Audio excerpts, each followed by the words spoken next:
Hi,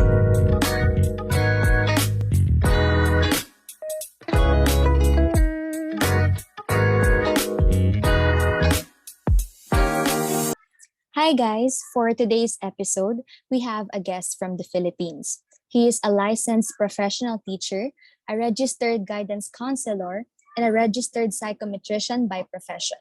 He also holds certifications such as being a certified human resource professional, certified human resource associate, and a certified Lean Six Sigma Yellow Belter. He has spent most of his career in the field of the academe, being a guidance counselor and a college faculty member. He had also held several administrative positions, such as being a program head of psychology department and being a head in the guidance and counseling center.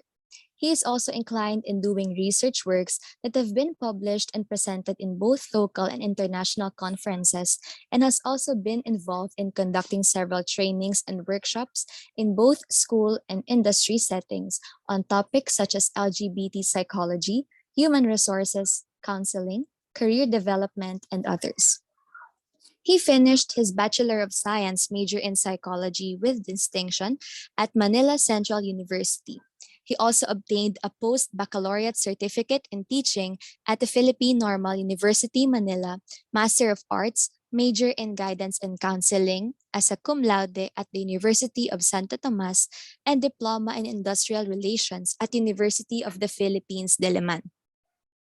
At present, he is currently taking diploma in social work at the University of the Philippines Open University and is working as a part-time faculty at the Psychology Department of Trinity University of Asia and St. Joseph's College of Quezon City, and deployed full-time as an administrative officer at the Department of Justice Office for Alternative Dispute Resolution. Let us all welcome Mr. Angelbert Hernandez. Thank you, Julia, for that warm introduction. And it's a pleasure for me to be here. And good day, everybody. Thank you, sir. We are also honored to have you as our guest speaker for today's podcast episode. So, how are you coping with life today, sir? Yeah, very busy, yet still surviving, even though there are Yes. different challenges, especially this time that we're now faced with another variant of COVID. But hopefully, we could able to surpass that. Yes, sir. Thank you so much for that. And I hope that everything's going well with you. So, today, before we start the podcast, I would like to introduce myself first. I'm Julia Peralta, and I am from the Philippines. I am part of the project development team of the Korea Global Work to Learn program. So, with me is my team. So, we have three divisions for the batch three interns. We have the project development, we have media and marketing communication, and also the social media communication. So in the project development, we are we are four we are four people. We have Michelle from Myanmar, Julia from the Philippines, Vandy from Cambodia, and Daven from the Philippines. For the media and marketing communication, we have Pooja from India, Raisin from the Philippines, and Celine from Indonesia. And also for the last division, our social media communication, we have Vandy from Cambodia, Raisin from the Philippines, and also Daven from the Philippines. So I think that all of them cannot be here today, but we're so happy and honored that you are here, Sir Angel. It's a pleasure for me And also to be here with you, young young aspiring professionals as early as the college years you were able to do such things like this. So I'm also happy to be. yes, sir. Thank you so much. So let's proceed with our podcast for our topic. So I think, sir, you'll be talking about gender equality on the pandemic era. So can you introduce yourself and the organization you belong? Yeah. Again, thank you, Julia, and your group for inviting me. And Of course, just like Julie had introduced a while ago, maybe I'll just shorten the introduction. Okay. So I'm Angel. So usually, most of my colleagues and students call me Angel. So I'm a counselor by profession, and currently I am a government employee. But at the same time, I'm a part-time faculty teaching psychology courses and also doing still counseling. And when it comes to the topic, maybe the reason why I'm invited because as Julia mentioned a while ago on the introduction, so I am a counselor and psychometrician by profession. So actually, in the field of psychology, we have the LGBT psychology group under the umbrella of the Psychological Association of the Philippines. So I'm a member there. So usually the group provides relevant advocacies and programs related to gender and sexuality in the Philippines by partnerships through research, promoting advocacy programs, and of course, doing counseling and psychosocial support, most especially with LGBT people. So I think that's a brief introduction of me and at the same time the organization. Maybe I'll be representing the LGBT psychology of the Psychological Association of the Philippines instead of my own affiliation. But I think it's better, and they will be happy that through this medium we will able to do one of our programs, which is advocacy and psychoeducation, particularly on the topic of gender. Okay, thank you, sir. Yes, I think it's a really important topic nowadays, and we really need to like spread awareness about gender and all of its aspects. So, what are the barriers and obstacles to achieving gender equality? Yeah, actually, prior to the pandemic, there is still issues arising when it comes to gender equality because we all know even prior to the pandemic, there are gender stereotypes. And even the society dictates what is the typical role of either a man or a man or a woman. Or even they limit the roles into a man and women.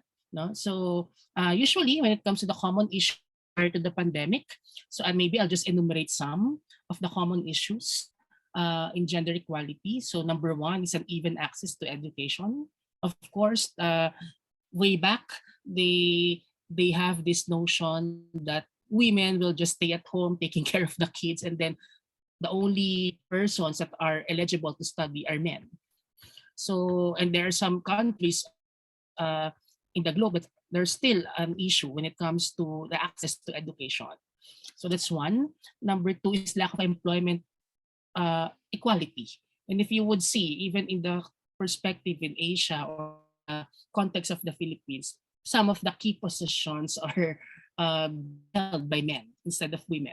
There are only few women who hold certain positions, or if not positions, even the opportunity to work. For example, in the construction industry, right, mining, there are very few women working on such industry. So it's a barrier when it comes to employment equality or employment opportunity. Of course, job segregation, I think I mentioned that a while ago. So there are only a certain sets of typical for a male or typical for a female. Okay, and also lack of legal protections. And in the Philippines, in the Council of Philippines, at this moment, we still don't have the anti-discrimination law. So it actually have some barriers when it comes to gender equality. And of course, there's still many organizations who want to lobby in the approval of the anti-discrimination bill because they think that the anti-discrimination bill is only for LGBT, but it's actually for all. They have this notion that it's only exclusive, but it's actually inclusive for everybody, right? And then also lack of bodily autonomy, most especially for women, right? Because women, especially that are now considered as mothers or even wives, so sometimes they cannot control their own bodies because they take care of others first before taking care of their own. So in terms of bodily autonomy, there's also an issue about it. Of course, poor medical care, healthcare, most especially the mental health one. So there's still issues about medical care, and also lack of freedom in terms of selecting their own religion, and lack of political representation. And if given the context in the Philippines, if you would observe, there were only two female presidents, right? And even on the, for example, in the House of Representatives, we rarely hear uh, Speaker of the House who is represented by a female, and even as the Senate president. So it's when it comes to representation in politics, it's also evident.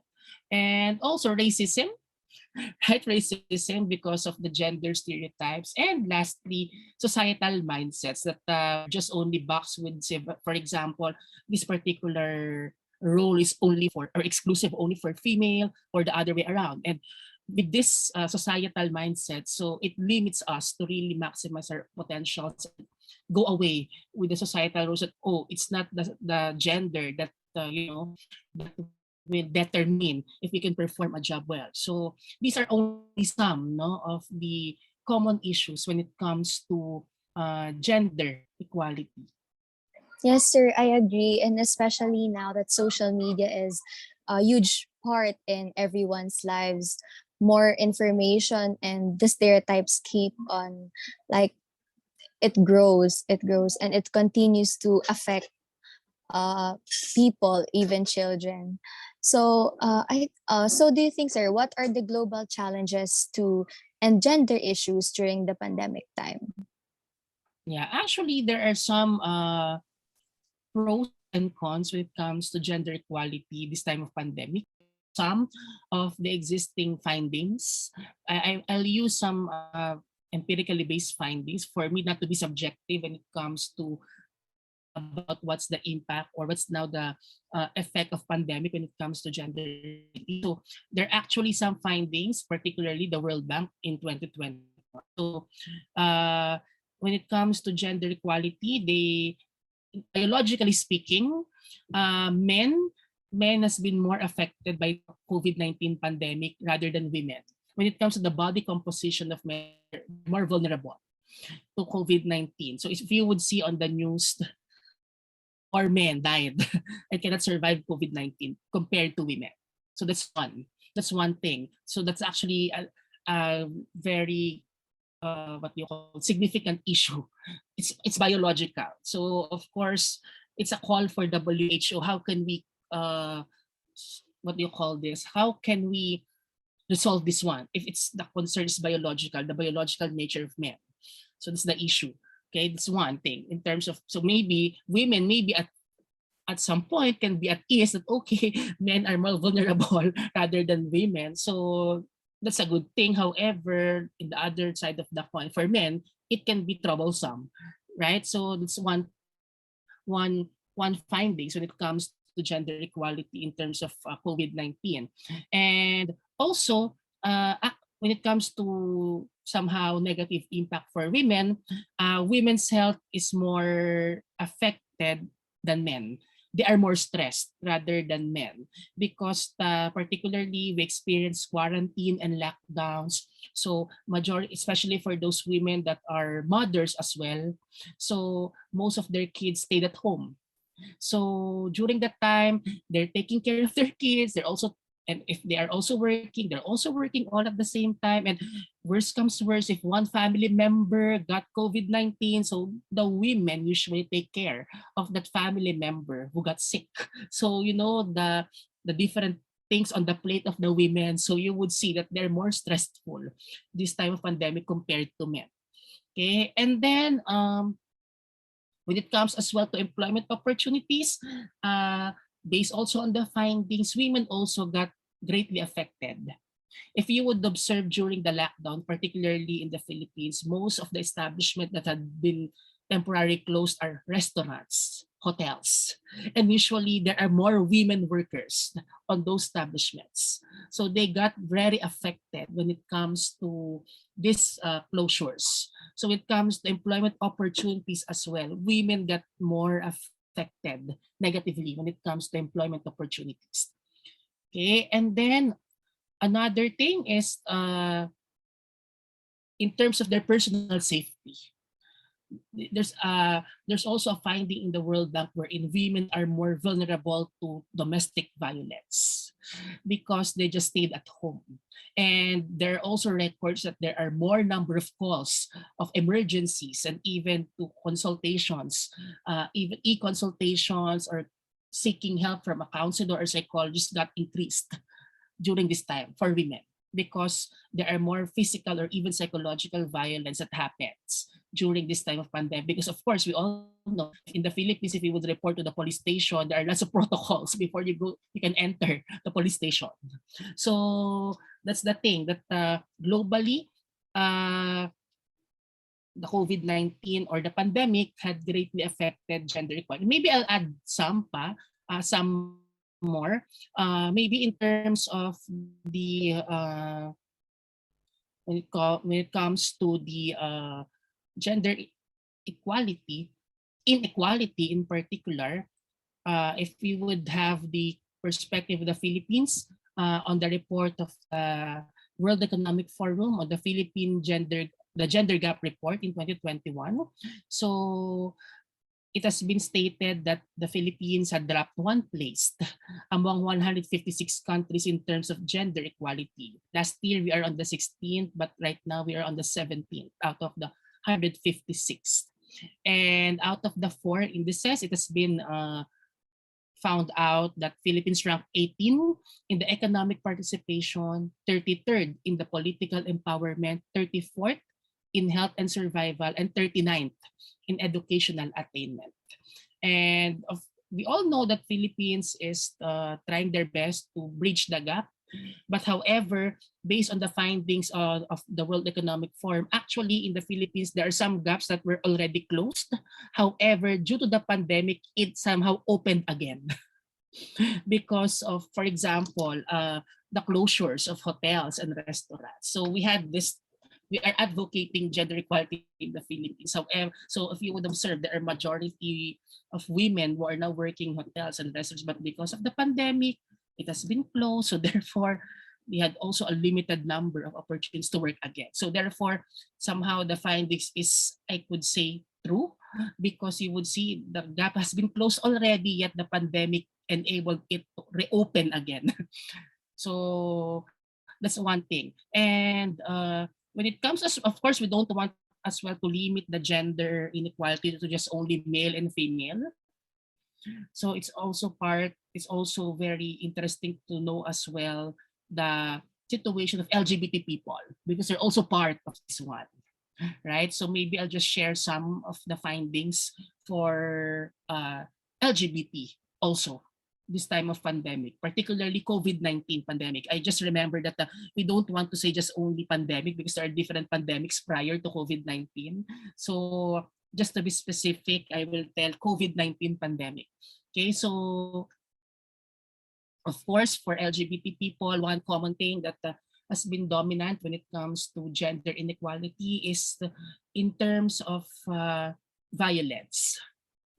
It has also been reported that there's also an increase of violence in LGBT people, particularly for those persons that are considered that out in the open. So there's a reality that there are some LGBT people that they don't find their homes as their safe spaces, but they don't have a choice right now, right? Especially on the surge of the pandemic, that they don't have a choice but to stay in their own homes. So that's why it heightened their feelings of anxiousness and stress, because prior to the pandemic, their safe spaces could be their offices or their schools. However, because of the lockdown regulations, so they're very helpless to do so.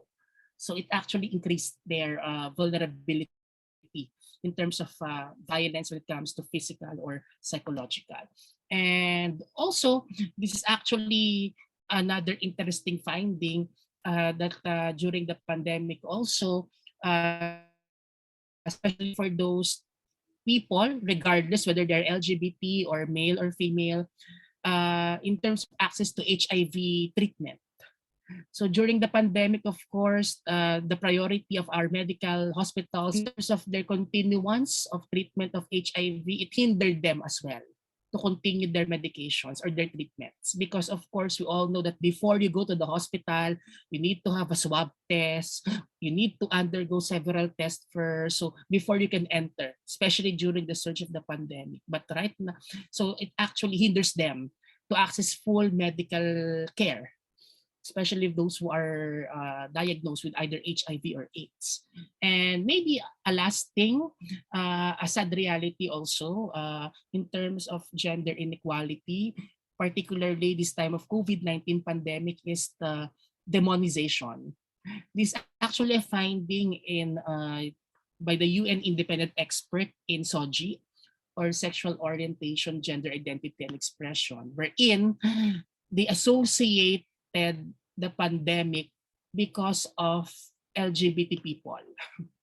Because oh, you're LGBT, you're a bad spirit. That's why we have COVID-19. That is the punishment for being an LGBT. So we got the COVID-19. So there are some people that they associate the surge of COVID-19 because of the emergence of LGBT people, which is very, very unfair for LGBT people, right? So these actually some of the concerns that actually heightened the concerns when it comes to gender inequality. Just like what I mentioned a while ago, prior to the pandemic, we experienced that already. However, it actually heightened more because of the COVID-19, which is a sad reality that we're all facing in as of the moment.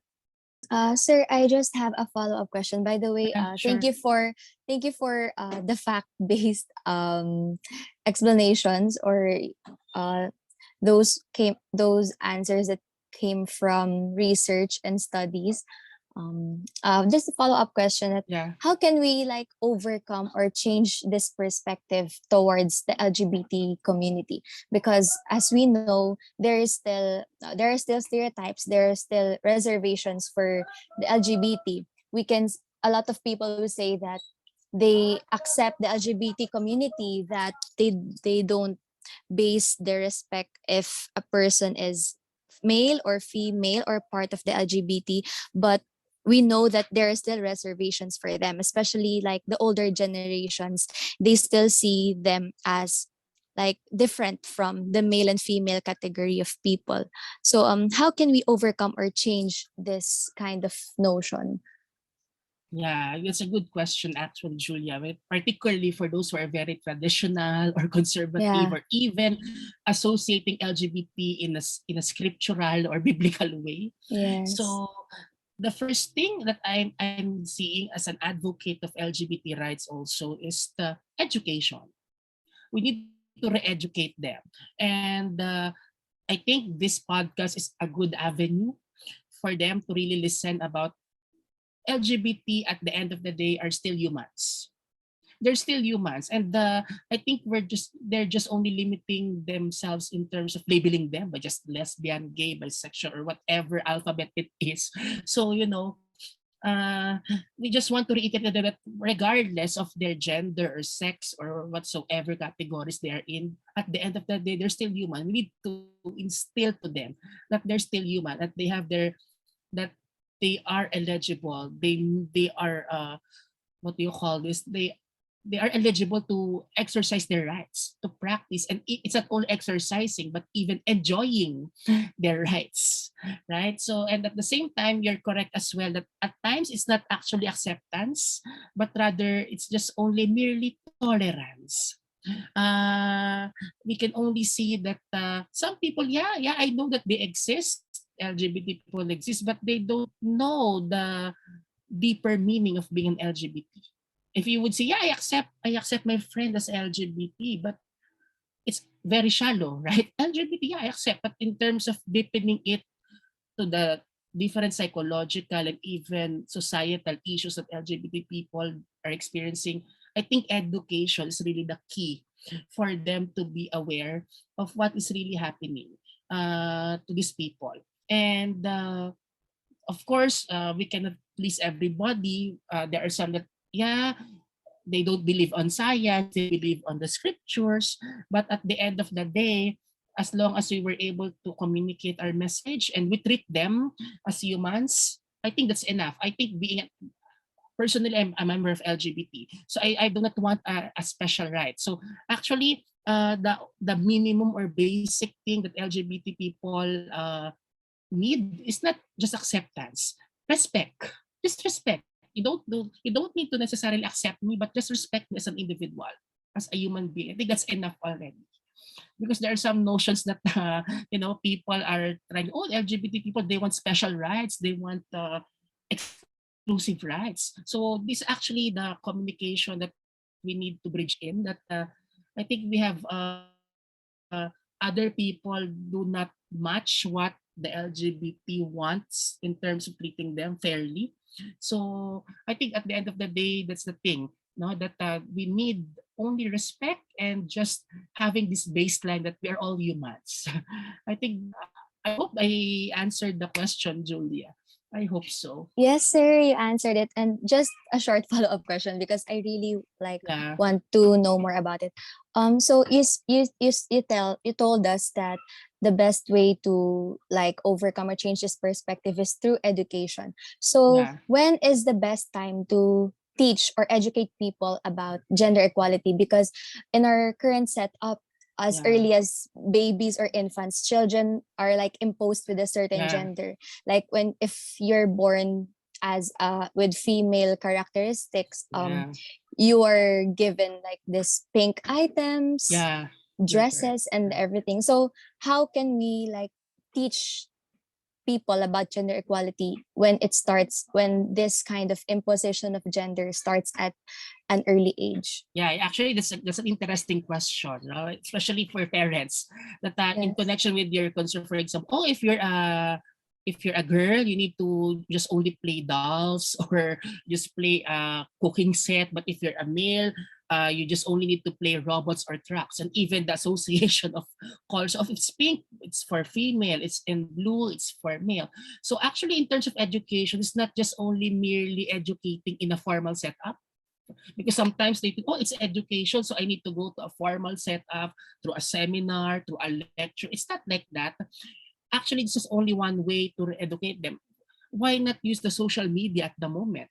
Sometimes you don't need, in terms of, for example, using TikTok, right? So, it's just a minute video, that even though it's just a minute, it will really change a perspective of a person. But you don't need to, just like what we're doing, that we will, very technical, we'll use some jargon words just to learn.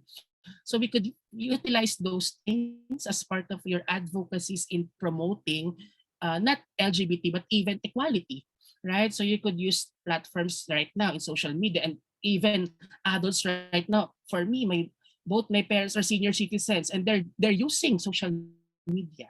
So it's now a powerful tool to educate persons, not only just merely listening to a webinar or a podcast, but through a creative form. For example, in Instagram, you post a certain maybe a poem or a certain story that it's up to them how to interpret it, right? So there are lots of ways right now, unlike before, that there's no that the social media is not so dominant. We really need to go to to formal classrooms or even pay for seminars physically just to learn these things. But right now, through the access of social media, you could learn, right? You could learn even in YouTube. You just upload certain short materials there. You could learn from it without any degrees. You don't need to enroll to a certain degree just to learn things. These are some things that we could do now that it cannot be done way back. So these are some of the things. And of course, besides the education, whether formal or informal, we walk the talk as well. It's all modeling is also part of learning. So for example, if we are advocating for gender equality, it starts from our behavior. We need to manifest it because if other people see that we do it, the possibility of modeling it will also be a good way for them to learn the new behavior.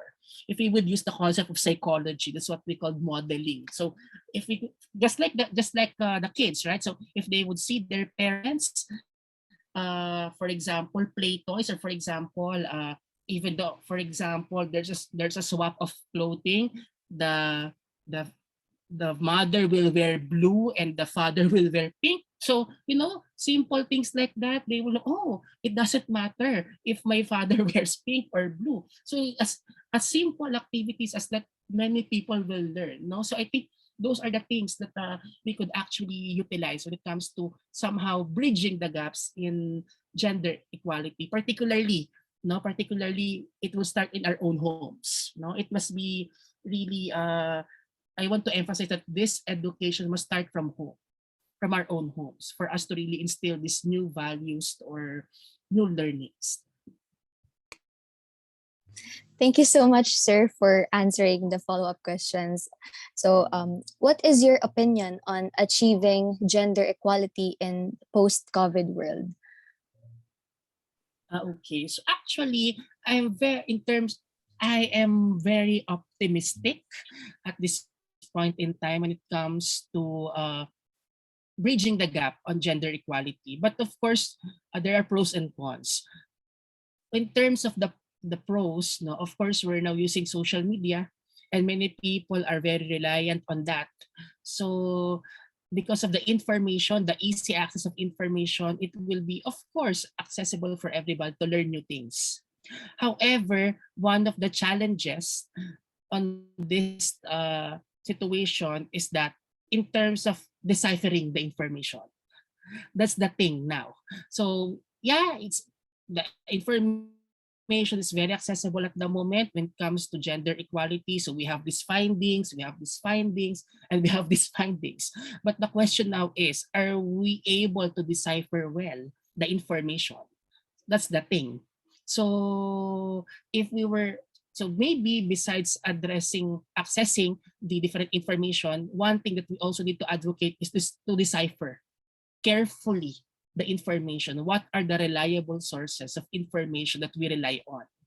Because it's easier for us to attend, for example, on this, for example, okay, I'll just click this podcast and listen to it. It's easier for us.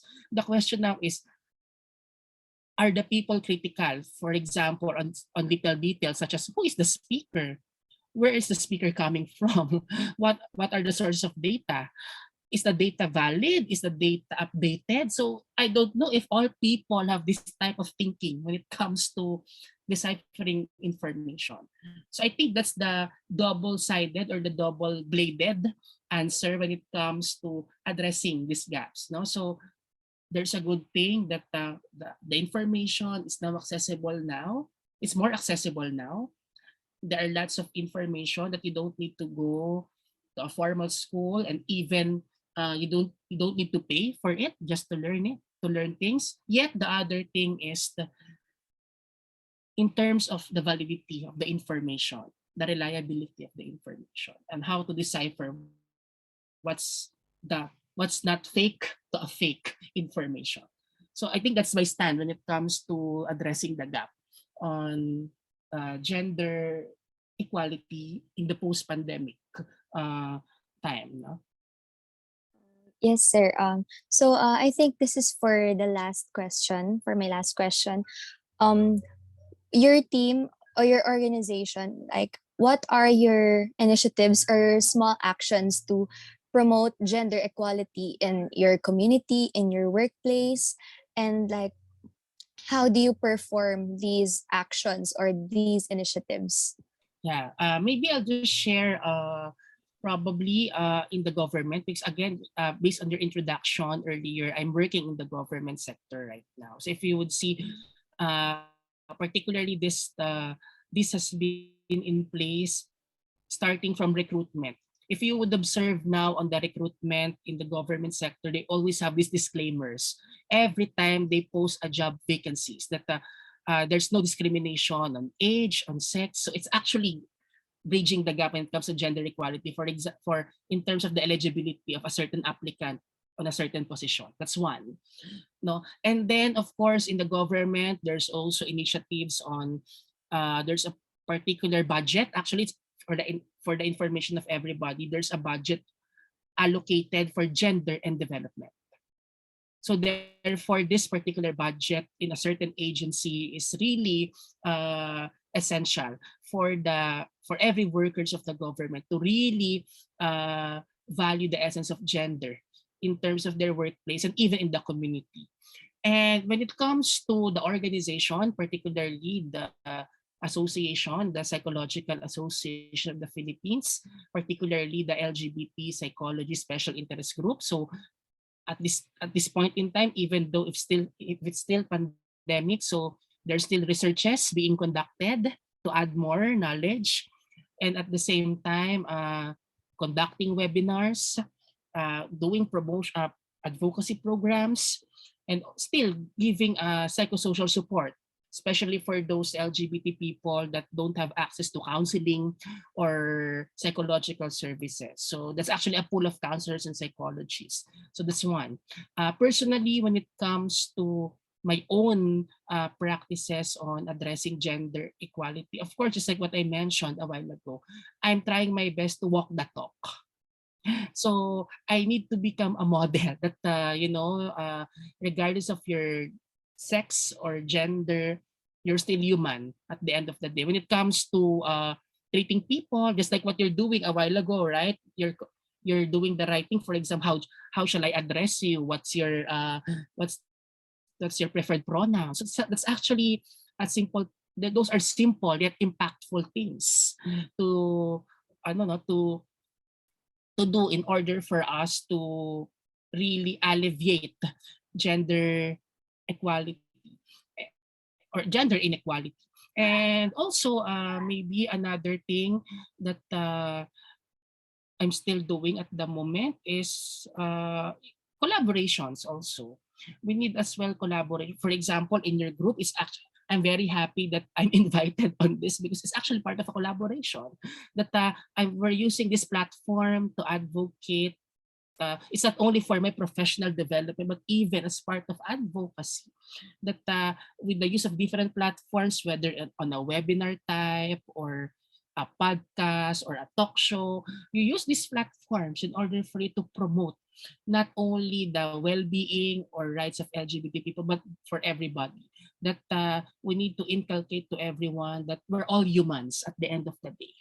We're all capable, no? And it's just only we are only different when it comes to our biological characteristics, and sex are just only labels.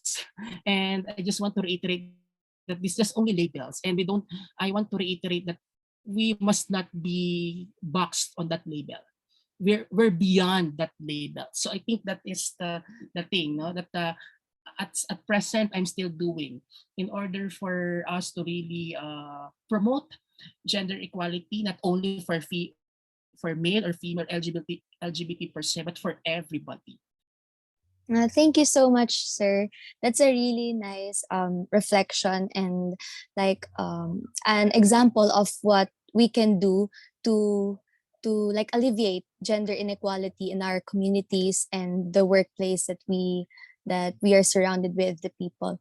So do you have any final messages or the conclusion of your topic, sir Angel? Yeah. So again, thank you for inviting me again on this platform. And just like what I repeatedly mentioned on the sharing. So Mm, at the end of the day, this is the only thing that we need to remember in order for us to alleviate because mm, gender inequality, because we cannot really promise that we would really remove gender inequality. It will still be yeah. there. So Mm, the only thing we could do is, of course, continue the value of respect to everybody, that we are all humans. At the same time,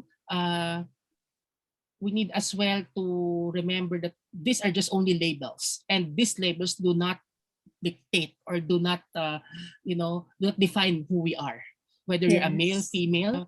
Also, just like I mentioned on my previous webinars that I conducted, we must celebrate individuality to contribute Mm, to humanity. So we need to celebrate our individuality and It's just a formality that we are male or female for legal purposes. But in terms of filling out forms, that's the thing. But in terms of our roles, in terms of being who we are, this does not dictate us. So just celebrate our individuality for us to contribute to our community. So I think that's all for me, Julia. Thank you. Thank you so much, Sir Angel. We really appreciate your time. And we appreciate your initiatives, and we appreciate your knowledge and wisdom, the knowledge and wisdom that you have imparted us for today's podcast episode. And we would like to also thank you for the small actions that you do in your workplace and your organization, because we know that these actions, the small steps, actually mean a lot, especially to the communities involved, like the LGBT community. And yeah, sir, thank you so much for being a part of this project. It's a pleasure, and congratulations also for having this initiative. Congratulations to your team.